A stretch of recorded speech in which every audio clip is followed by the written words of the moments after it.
The sun had barely risen over the rolling Normandy bocage, but the landscape was already alive with the sounds of war. Sherman tanks, armored and imposing, rumbled through the fragmented fields, their treads tearing up hedgerows and churned earth alike.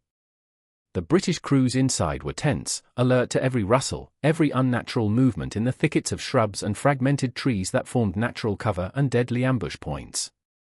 Inside the steel hull of each Sherman, 5 men endured the crushing reality of armored warfare, confined quarters, the metallic tang of cordite lingering in the air, diesel fumes that clogged their lungs, and the ever-present heat radiating from engines that had been running continuously for hours. Every nerve was taut. Every eye scanned the horizon. Every hand rested lightly on the controls, ready for sudden maneuvers that could mean life or death. Yet amid this mechanical cacophony and human tension, a ritual persisted. It was a ritual that seemed trivial to any observer from another nation, yet essential to the British tanker. The commander's voice finally cut through the constant hum and rattle. "Right, lads, let's brew up." A wave of relief washed over the crew. For a brief, fleeting moment, the machine became secondary. For 10 precious minutes, the men could reclaim their humanity, even if just by sipping hot tea from tin mugs. The driver clambered onto the engine deck and unfolded a small primer stove. The wireless operator fetched mugs, another soldier retrieved tins of condensed milk and sugar, and the loader carefully checked the kettle for cracks. Steam rose as water boiled, filling the tank with the comforting aroma of tea, a smell that carried memories of home, warmth, and security. But danger, as always, lurked unseen. A German Panther tank crouched just 300 meters away, hidden within the dense hedgerows. Its crew, trained to exploit the British tendency for ritual, had been watching for precisely this moment. The first armor-piercing round tore through the Sherman's side, followed immediately by a second that ignited the fuel tanks. 3 crew members died instantly, their bodies immolated in seconds, while the remaining 2 were left with severe burns. The war diary recorded the incident tersely: 1 tank, 5 casualties, crew dismounted for tea. It was a grim example, yet far from an isolated case. Across North Africa, Italy, and Normandy, British tank crews repeatedly risked exposure to maintain this ritual. The Royal Armoured Corps had already quantified the danger. Statistical analyses conducted in late 1943 revealed that crews dismounting to brew tea spent an average of 12 minutes fully exposed to enemy fire. During this period, situational awareness dropped to near zero, and reaction times increased dramatically, from approximately 4 seconds when fully buttoned up to over 30 seconds when exposed outside.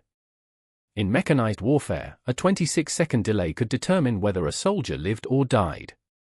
And yet, despite these risks, the British soldiers' need for tea was immutable. It was ingrained, cultural, and deeply psychological. Tea in the British Army was far from a mere refreshment. Its roots stretched back to the trenches of the First World War, when medical officers observed that troops receiving regular hot tea were significantly less prone to shell shock. By 1916, the War Office had established mobile tea brewing units capable of serving thousands daily, even under bombardment. Biochemically, tea offered real advantages. L-theanine, an amino acid in tea, promotes alpha-wave activity in the brain, inducing calm alertness without drowsiness. Combined with modest caffeine content, it allowed soldiers to maintain focus and combat readiness. More than chemistry, however, the ritual itself, the boiling, steeping, pouring, offered a psychological reprieve. Holding a warm mug in the midst of chaos was a tangible reminder of home, a brief return to normalcy amidst relentless mechanized destruction. By the outbreak of World War II, tea had become a fixture in British military identity.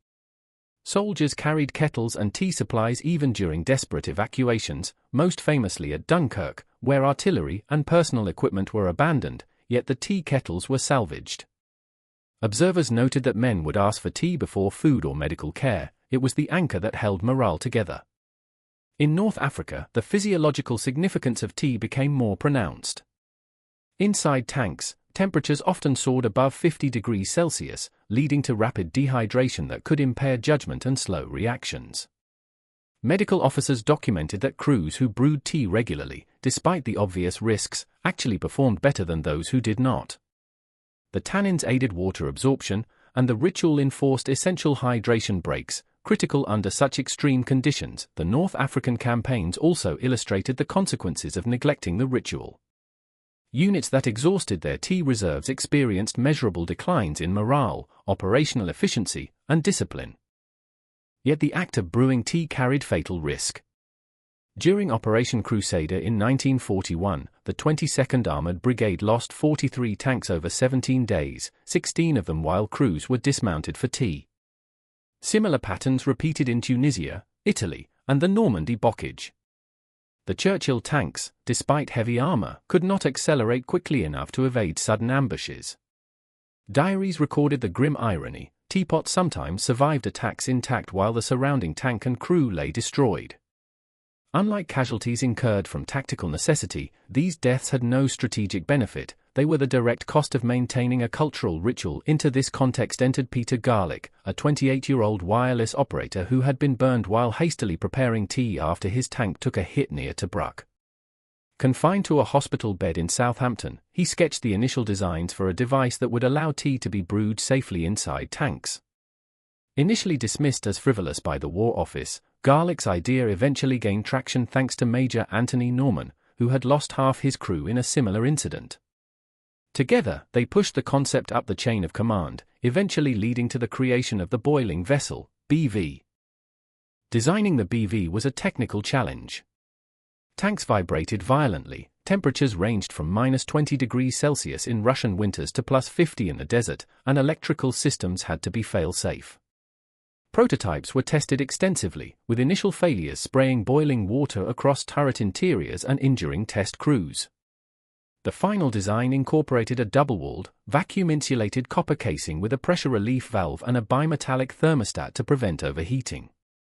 It could boil a quart of water in under 4 minutes, powered directly from the tank's electrical system. The vessel's capacity and ergonomics allowed 6 men to brew tea safely without exposing themselves. Once deployed, the BV transformed operational doctrine. Crews could now maintain forward positions for longer periods, conduct sustained night operations, and execute ambushes without the vulnerability of dismounted tea making. Statistical analyses across regiments confirmed dramatic reductions in casualties, increased operational tempo, and improved morale. The BV also enhanced crew cohesion, as the ritual could now be shared collectively inside the tank rather than dividing the crew between the exposed and protected. The ripple effects extended globally. Canada, Australia, and New Zealand adopted similar systems, while the US, initially resistant, incorporated crew heating systems by the mid-1950s. The Soviet Union reverse-engineered the BV post-war, integrating the principle into the KIP-5 system.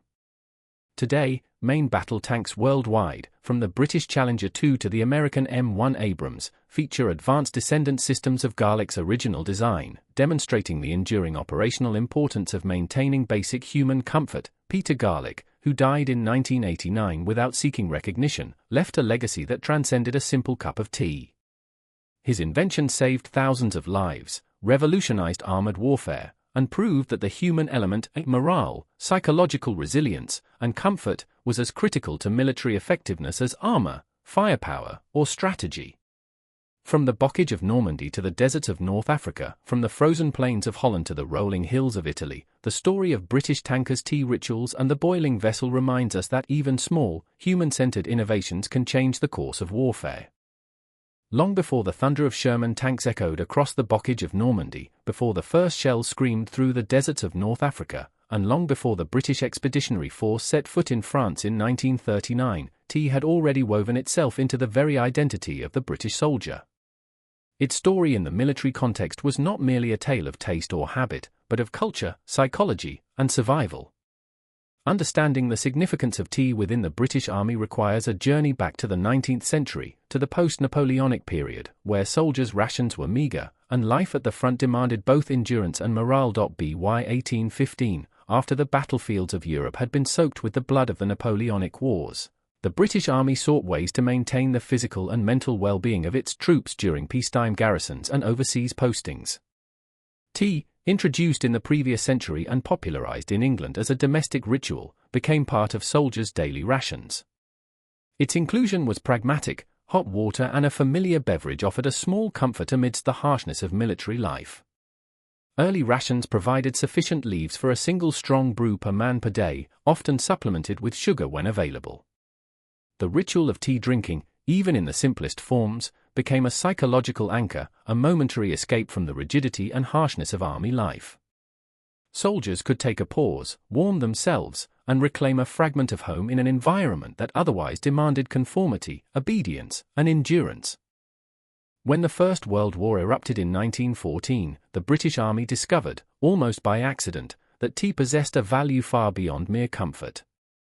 Trench warfare introduced men to unimaginable stresses: constant artillery bombardment, the stench of decaying corpses, mud that swallowed men whole, lice infestations, and the ever-present threat of death. Commanders and medical officers alike noted a fascinating phenomenon: units that received regular hot tea experienced fewer cases of shell shock and exhibited higher morale compared to units deprived of this simple beverage.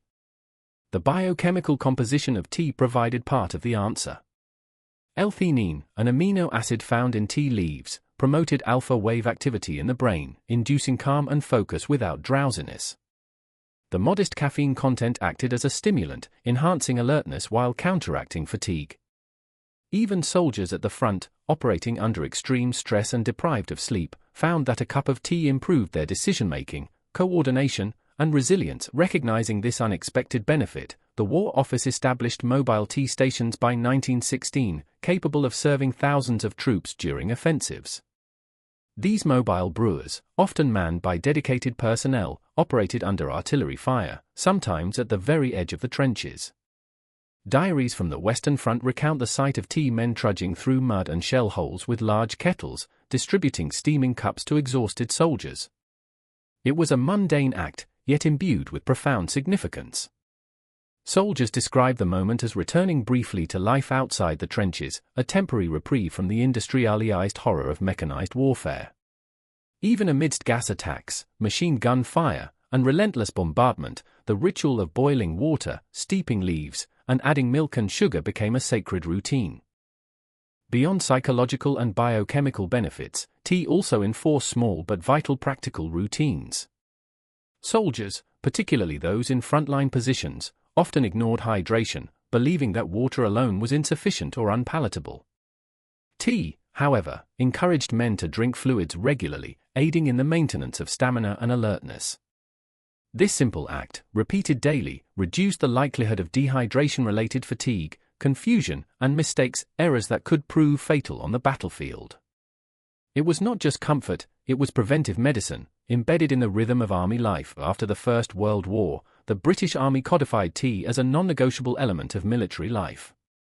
Rations included daily allocations sufficient for multiple strong brews, and field manuals specified preparation methods suitable for both garrison and combat conditions. Soldiers stationed overseas, whether in the frigid expanses of Canada, the tropical humidity of India, or the deserts of North Africa, were expected to carry personal tea kits, ensuring access regardless of environment or circumstance.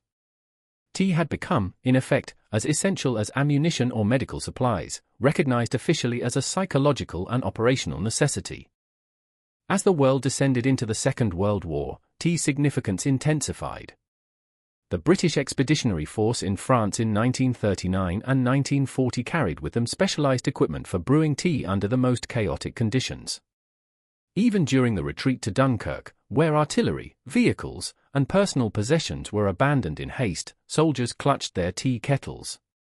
Eyewitness accounts describe men boarding rescue vessels, soaked, exhausted, and shell-shocked, asking first about tea rather than medical care or rations. For them, the ritual of tea drinking represented continuity, stability, and the comforting familiarity of home amidst the dislocation of war. Tea also played a tactical role, often overlooked by historians. In the North African campaigns, tank crews operating in Sherman, Churchill, and Grant tanks faced extreme conditions. Temperatures inside the hull could exceed 50 degrees Celsius, while outside, sun-baked sand reflected heat with relentless intensity. Water loss from perspiration was rapid, and the confined metal interior exacerbated fatigue and stress. Medical officers observed that crews who paused to brew tea, despite the obvious exposure risks, performed better operationally than those who avoided it. Hydration, combined with the ritual of tea-making, preserved mental clarity and physical stamina. The psychological anchor provided by tea also prevented rash or reckless behavior in combat. A dehydrated and stressed crew might panic or misinterpret enemy movements. A brief moment of tea allowed them to regain composure, enhancing both survivability and combat effectiveness.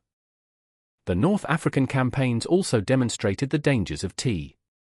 Units that exhausted their tea reserves suffered noticeable declines in discipline, alertness, and morale. Soldiers became irritable, less responsive to orders, and sometimes took unnecessary risks. Bernard Montgomery, commanding the 8th Army from August 1942, recognized this relationship instinctively. He insisted that forward units maintain minimum 3-day reserves of tea, sugar, and condensed milk, often exceeding even ammunition reserves. To Montgomery, tea was operationally indispensable. His report stressed that a unit deprived of tea could not fight effectively, no matter the quantity of guns, ammunition, or rations provided. These observations were consistent across theaters. From the frozen plains of Holland and Germany to the rugged hills of Italy, British armored and infantry units demonstrated a predictable pattern. Crews and soldiers would prioritize tea over personal safety, despite the risks of exposure to enemy fire.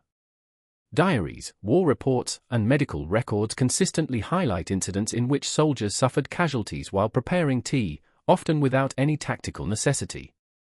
The act of brewing was ritualized, predictable, and culturally imperative. It was not indulgence, but necessity. The British soldier had internalized the lesson from over a century of military history: tea preserved not only the body but the mind, and losing it meant losing operational effectiveness. By the time of the Normandy campaign, tea was so integral to British military identity that German intelligence had noticed the pattern. Reports indicated that British units frequently halted in vulnerable positions for prolonged tea breaks, and instructions were disseminated to target tanks or infantry units during these pauses. In essence, the German army recognized the ritual as both a cultural constant and a tactical vulnerability, coining informal terms to describe the phenomenon, such as brewer's target when referring to exposed tanks. Yet, for British crews, the risk was accepted and managed as part of operational life.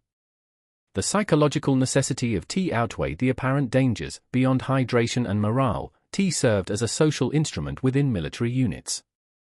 Shared tea breaks reinforced camaraderie, provided opportunities for informal communication between ranks, and strengthened unit cohesion. Soldiers could exchange observations, discuss strategies, or simply laugh and joke, forging bonds that enhance performance in combat. In tanks, where crews were confined in extremely close quarters, this social cohesion was vital. The communal ritual of tea helped prevent friction between crew members, ensuring smooth operation during high-pressure engagements. By the time of the Normandy campaign, tea was so integral to British military identity that German intelligence had noticed the pattern. Reports indicated that British units frequently halted in vulnerable positions for prolonged tea breaks, and instructions were disseminated to target tanks or infantry units during these pauses. In essence, the German army recognized the ritual as both a cultural constant and a tactical vulnerability, coining informal terms to describe the phenomenon, such as brewer's target when referring to exposed tanks. Yet, for British crews, the risk was accepted and managed as part of operational life. The psychological necessity of tea outweighed the apparent dangers. Beyond hydration and morale, tea served as a social instrument within military units. Shared tea breaks reinforced camaraderie, provided opportunities for informal communication between ranks, and strengthened unit cohesion. Soldiers could exchange observations, discuss strategies, or simply laugh and joke, forging bonds that enhance performance in combat. In tanks, where crews were confined in extremely close quarters, this social cohesion was vital. The communal ritual of tea helped prevent friction between crew members, ensuring smooth operation during high-pressure engagements. The ritual's significance extended even to logistics and planning. Tea rations became a critical factor in supply chains, with convoys prioritizing sugar, tea leaves, and condensed milk alongside ammunition and fuel. Field manuals codified preparation methods, emphasizing both efficiency and safety. Officers trained soldiers in rapid deployment of portable stoves, proper boiling techniques, and hygiene standards, understanding that even small lapses could result in illness or inefficiency. Even culturally, tea provided soldiers with a symbolic connection to home and nationhood. In foreign lands, whether the sands of North Africa or the jungles of Southeast Asia, a simple cup of tea reaffirmed identity, pride, and purpose. Letters home frequently mention tea as a cherished comfort, a tangible link between the horrors of war and the warmth of domestic life. Photographs, diaries, and oral histories all echo the same sentiment. In the midst of mechanized warfare, endless campaigns, and exposure to death, tea was the small, personal ritual that preserved humanity. In summary, the British soldiers' bond with tea was multifaceted. Psychologically, it maintained mental stability and resilience under fire. Biochemically, it facilitated hydration, alertness, and cognitive function. Socially, it fostered cohesion and morale. Culturally, it anchored identity and tradition in the chaos of modern war. By the Second World War, tea had transcended mere comfort. It had become an operational necessity, a humanizing constant in the mechanized and industrialized theater of global conflict. This understanding is crucial for comprehending why the invention of the boiling vessel, allowing soldiers to brew tea safely within the armored confines of their tanks, was not a trivial convenience, but a revolutionary development that fundamentally altered both human experience and operational doctrine in modern armored warfare. The roar of engines, the metallic screech of tracks grinding against uneven terrain, the acrid scent of exhaust and cordite, these were the hallmarks of early tank warfare during the Second World War. Tanks, though hailed as revolutionary instruments of mechanized combat, were far from invincible. From their inception in the First World War through the campaigns of the early 1940s, armored vehicles and their crews faced vulnerabilities that extended beyond the enemy's firepower. To understand the perils faced by British tank crews and the eventual need for innovation such as the boiling vessel, BV, it is essential to examine the evolution of tank warfare, the tactical realities of early armored engagements, and the human element that intersected with technology in lethal ways. By 1939, when Britain formally entered the Second World War, tanks had evolved from the cumbersome, slow, and mechanically unreliable machines of 1916 into more sophisticated vehicles, such as the Matilda II, Valentine, and later the Sherman and Churchill. These machines were armored, armed, and theoretically capable of both offense and defense. Yet, the early years of the war exposed critical limitations. Armor thickness, while formidable against small arms, was often inadequate against German 37mm, 50mm, and later 75mm anti-tank weapons. Turret traverse mechanisms were slow, vision slits provided minimal situational awareness, and mechanical breakdowns were frequent. The human crews inside these metal boxes had to contend not only with enemy fire but also with overheating, exhaust fumes, and confined spaces, creating conditions that could degrade performance as much as enemy bullets. Tank crews operated under extreme psychological stress. Unlike infantry, whose movement was relatively free, tank crews were confined, restricted in visibility, and fully dependent on mechanical reliability. The constant hum of engines, punctuated by the occasional rattle of enemy fire, produced a sensory environment of perpetual alertness.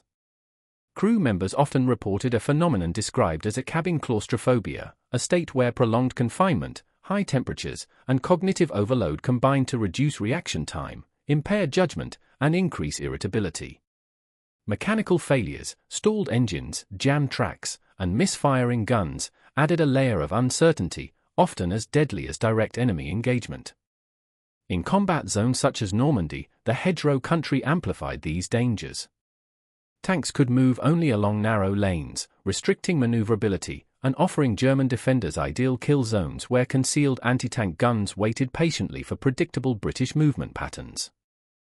One of the most underestimated vulnerabilities of early tank warfare was human behavior itself. Officers and historians often assumed that soldiers would remain buttoned up within their vehicles, utilizing the armored protection to the maximum. Yet, as revealed repeatedly during the North African and European campaigns, crew habits were heavily influenced by cultural imperatives, most notably, the British obsession with tea. Moments of human necessity, drinking, eating, resting, created predictable patterns. Crews would stop, sometimes in exposed areas, to brew tea, smoke, or clean equipment, providing enemy gunners with almost stationary targets. This phenomenon, referred to informally as Brewer's target or tea-time vulnerability, was documented in unit war diaries and intelligence reports, highlighting the deadly intersection of human needs and mechanized warfare. The tactical environment of early tank operations was unforgiving.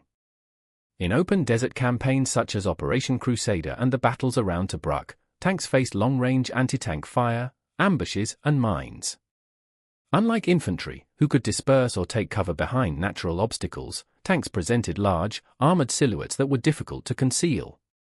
The paradox was clear: while tanks offered protection, they also concentrated risk.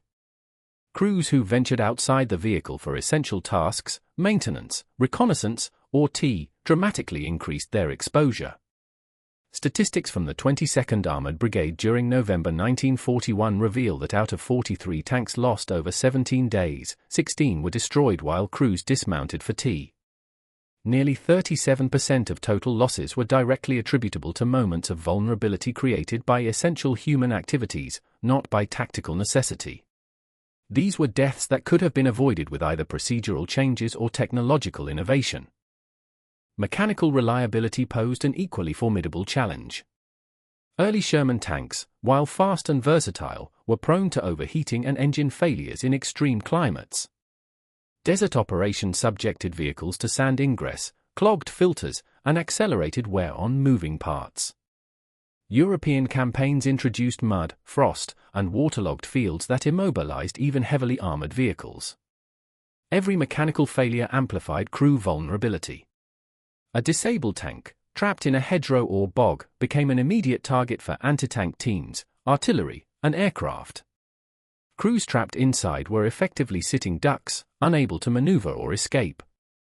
Reports from Normandy indicate that tanks immobilized in bockage hedgerows were often set ablaze by German 75mm and 88mm guns, with catastrophic casualties among exposed or semi-exposed crew members. Tank design itself reflected the evolving tension between offensive capability and crew safety. Armor thickness varied depending on the model and production year, but it was never sufficient to guarantee invulnerability against advanced anti-tank weaponry. Turret design prioritized gun elevation and traverse over crew comfort or visibility. Vision slits and periscopes offered minimal situational awareness, compelling crews to rely on their instincts and external observation. In some cases, commanders chose to partially open hatches to enhance vision, inadvertently exposing themselves to enemy fire. In open terrain, this increased lethality dramatically, while in confined urban or hedgerow environments, it introduced additional hazards, including grenade attacks and sniper fire. The human factor extended beyond immediate survival. Crew coordination within the tank was vital, yet challenging under combat stress.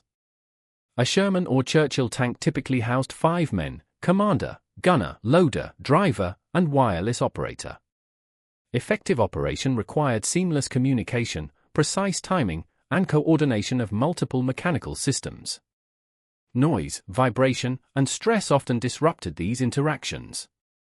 Miscommunication could lead to mechanical mishaps, misfired rounds, or delayed maneuvers. In battle, these minor errors could cascade into catastrophic outcomes, particularly when combined with the predictable pauses created by tea rituals or routine maintenance. Environmental factors further exacerbated tank vulnerabilities. Extreme heat in North Africa caused crew dehydration, overheating, and impaired cognition. Dust and sand infiltrated engines and weaponry, reducing operational efficiency and necessitating frequent stops for maintenance, a time when crews often dismounted and became exposed. European winters, by contrast, introduced the risk of hypothermia, frostbite, and battery failure, demanding prolonged internal heating and the maintenance of morale. In each environment, human needs intersected with mechanical limitations, creating a dynamic battlefield challenge that commanders had to manage continuously. Enemy tactics were equally adaptive. German Panzer and Panzergrenadier units observed the predictable behaviors of British crews and exploited them ruthlessly. Intelligence reports indicate that German gunners frequently waited for tea breaks or maintenance stops before engaging tanks, maximizing the probability of a successful strike. Luftwaffe reconnaissance similarly noted the telltale smoke from primer stoves and flares used by British units, directing artillery or airstrikes precisely. The German approach was patient and calculated, rather than risk engagement with alert and mobile targets, they targeted predictable pauses. Crews inside tanks became unwitting participants in a deadly game of anticipation, their human necessities acting as inadvertent signals to the enemy. The statistical record underscores the lethal consequences of these vulnerabilities. Analysis from the Royal Armoured Corps in late 1943 showed that tanks with crews dismounted for tea or maintenance spent an average of 12 minutes fully exposed. During these minutes, situational awareness plummeted, and reaction times increased dramatically, from 4 seconds when buttoned up to over 30 seconds when dismounted. In the context of armored warfare, where fractions of a minute determined life or death, these pauses were critical.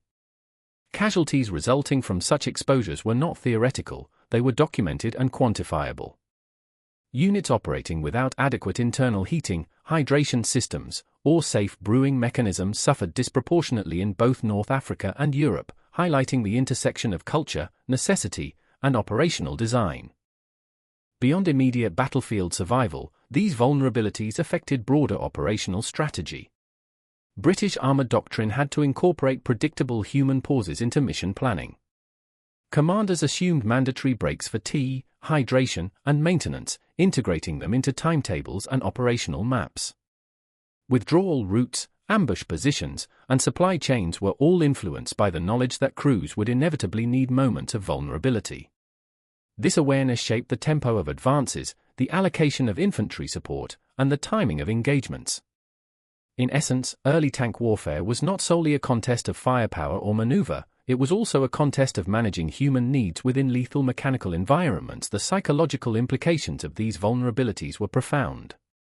Crews operating in constant awareness of both enemy fire and their own necessities endured chronic stress. The tension between survival instincts and cultural imperatives, particularly the British obsession with tea, created a unique form of cognitive dissonance. Soldiers faced a paradox: they could either maintain operational safety by foregoing essential rituals or preserve humanity at the risk of death. This conflict influenced morale, decision-making, and unit cohesion, underscoring the profound connection between human behavior and armored vehicle design. The solution to these vulnerabilities, while seemingly simple in retrospect, required both ingenuity and cultural sensitivity. Engineers and inventors recognized that the lethality associated with external tea preparation and exposure could be mitigated through technological innovation. The boiling vessel, BV, exemplifies this solution, integrating crew sustenance into the armored vehicle itself, reducing exposure while preserving morale and operational efficiency. Yet, the historical evolution of early tank warfare demonstrates that such innovations were not optional but essential. Without addressing the human element, hydration, psychological resilience, and cultural practices, mechanical superiority alone could not ensure survivability or combat effectiveness. In conclusion, early tank warfare revealed a complex interplay of mechanical, environmental, tactical, and human factors. British crews faced constant vulnerabilities, limited visibility, mechanical failures, environmental extremes, and cultural imperatives such as tea preparation. Enemy forces exploited these predictable behaviors, creating lethal conditions that could not be mitigated solely through training or discipline. Understanding these dynamics is crucial to appreciating why innovations like the boiling vessel transformed armored warfare, enhancing both crew safety and operational effectiveness. The evolution of tank design, when combined with an appreciation of human needs, demonstrates a broader principle: in mechanized warfare, the intersection of technology and humanity is as consequential as firepower and strategy.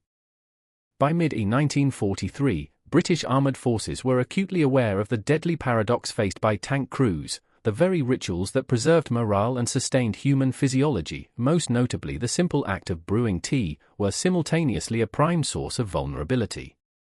Crews dismounted in exposed terrain, leaving their armored shields for moments of comfort that could last 10 to 15 minutes, sometimes longer. Enemy intelligence, artillery observers, and tank crews themselves noted this repetitive behavior. Casualties directly attributable to such vulnerabilities were mounting. Across North Africa, from Tobruk to El Alamein, British war diaries consistently documented losses occurring not during maneuvers or offensive thrusts, but during brief interludes when crews sought to preserve a modicum of humanity amidst the mechanized chaos of war. It was clear to both field commanders and the Royal Armoured Corps, the solution required innovation. The genesis of the boiling vessel, WWII concept came from an unlikely source, Peter Garlick, a 28-year-old electrical fitter who had served as a wireless operator in North Africa. Following severe burns sustained during a hasty primer stove accident in 1943, ironically caused while attempting to evacuate his crew in the desert, Garlick spent months in a Southampton hospital. While recuperating, he sketched mechanical diagrams and pondered a simple but revolutionary question: why could a tank heat itself, propel itself, and power complex electronics, yet could not safely heat water internally for the crew? This insight, though deceptively straightforward, represented a profound challenge: to engineer a compact, electrically powered water heating system that could withstand the rigors of armored warfare, maintain safety for crew members, and integrate seamlessly into existing tank designs. Garlick's initial designs were modest yet practical. He proposed a cylindrical stainless steel reservoir, incorporating an immersion heater element, capable of boiling sufficient water for a 5-man crew without requiring open flames or dismounting. The proposal emphasized operational simplicity: water filled from standard tank jerrycans, a toggle switch connected to the tank's electrical bus, and an automatic cutoff to prevent overheating or electrical damage. Garlick recognized the necessity of insulation, vibration resistance, and thermal safety to prevent both injury and mechanical failure. Despite the ingenuity, the Ministry of Supply initially dismissed the concept, labeling it a mollycoddling or an unnecessary diversion from combat priorities. The breakthrough came when the proposal reached Major Anthony Norman, himself a tank veteran who had lost half his crew in North Africa during a brewing stop.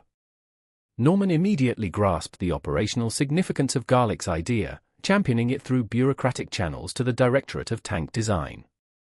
By August 1943, the first prototype of what would become the boiling vessel was installed in a Churchill tank for field testing. Early trials were both enlightening and hazardous. The initial design ruptured under thermal pressure, spraying boiling water across the turret interior, scalding 2 test crew members.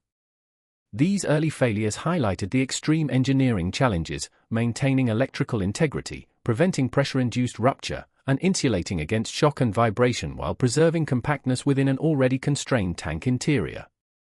The engineering team, led by Captain Ronald Hazelden at the Mechanical Warfare Experimental Establishment, undertook 9 months of iterative development. Each iteration addressed a specific vulnerability: vacuum-insulated double walls to retain heat and prevent exterior burns, copper sheathing casing of the heating element to evenly distribute thermal energy, and precision bimetallic thermostats to regulate cutoff at near-boiling temperatures. By April 1944, the finalized design featured a cylindrical stainless steel vessel, approximately 9 inches in height and 4 inches in diameter, with a capacity of 1 imperial quart, sufficient to fill 5 to 6 tin mugs. A pressure release valve, toggle switch, and indicator light completed the system. The result was a robust, fail-safe, and operationally practical solution to a previously lethal problem. The integration of the boiling vessel fundamentally altered armored operational doctrine. Before its introduction, commanders scheduled regular brew breaks into operational timetables, aware that crews psychologically could not function without their tea rituals. These breaks were predictable, often occurring at regular intervals, and frequently coincided with moments of enemy engagement. With the BV, these constraints were eliminated. Tanks could maintain forward positions, hold ambush sites, and sustain continuous advances without requiring crews to dismount for hydration. Empirical data from units equipped with BV devices during Normandy operations demonstrated dramatic reductions in casualties directly attributable to exposed brewing. For example, the 23rd Hussars, which had lost 9 tanks to ambush during external tea preparations in June and July, recorded 0 losses in equivalent circumstances after BV installation in August and September 1944. Field reports emphasized more than safety; the psychological impact of the BV was equally significant. Crews reported a sense of agency and control previously unattainable during combat operations.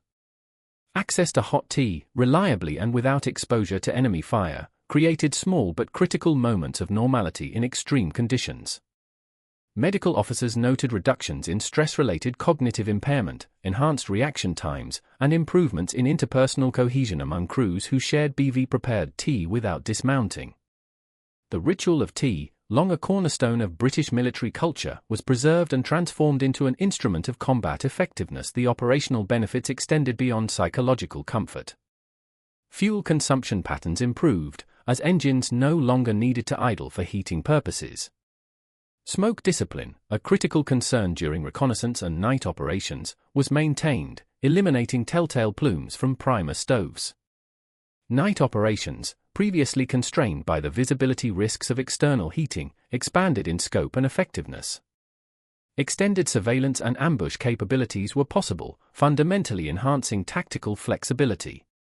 Moreover, the BV encouraged adherence to hydration protocols, mitigating risks associated with dehydration, heat stress, or hypothermia, depending on the theater of operations. The implementation of the boiling vessel was not instantaneous. Early adoption required logistical adjustments, crew training, and tactical re-evaluation. Commanders needed to educate crews on proper use, maintenance, and integration into combat routines. Descaling procedures, electrical inspections, and emergency protocols became standardized. However, once fully adopted, the BV demonstrated near-universal reliability, with field failure rates below 3% across hundreds of operational cycles.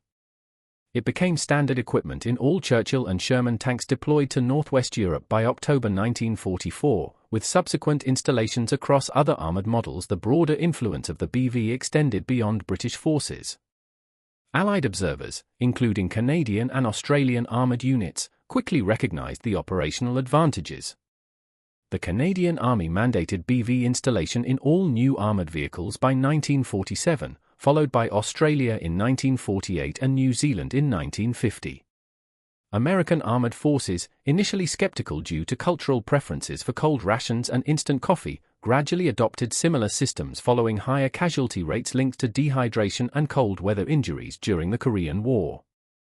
The Soviets, pragmatic as ever, reverse-engineered captured BV-equipped British tanks, integrating equivalent systems into their T-54 and T-55 platforms by the early 1950s.